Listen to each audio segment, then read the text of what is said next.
So back where we left off, we found that velocity times time is the same as x. So the next point is acceleration, which we found before was meters per second squared, which is meters per second, which is the change in velocity, right? Which is the same as dv dt, where dv is change in velocity, which is velocity 2 minus velocity 1, which is the change, divided by time, which is the same as, delta v over t, where delta v is dv dt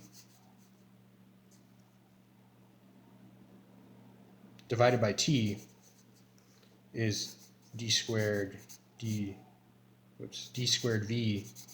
dt squared. So that's the notation for it officially, is d squared v dt squared. So you take the derivative of v, it's dv dt, where v is dx dt, right? So you d squared v, whatever. The point is, I did this wrong, sorry. It should be d squared x dt squared, my mistake. So that's the double derivative of x is d squared x dt squared. Okay, so if meters per second times seconds is just meters, meters per second squared times seconds squared is also meters. So you have x is equal to velocity times time, which is equal to acceleration times time squared. And what acceleration is actually v2 minus v1 over t, and as it turns out, we want the average acceleration, so we have to divide by 2, and that's what it turns out to be, is actually t squared over 2. Okay, so here you have x equals, and then what we forgot here is the initial position of just the initial x.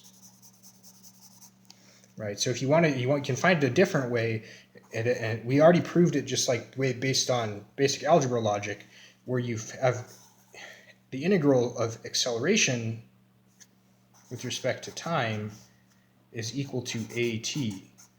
And what we know is that x derivative is v, derivative with respect to t is acceleration. So if we go the opposite of derivative is the integral, so if it's a derivative from v to a, then the integral at is v, meters per second squared times t is meters per second. So what we have is v is equal to at plus v0. And then so x is equal to the integral of v, which is equal to the integral of all of this, which is at squared over 2 plus v0 times t plus the x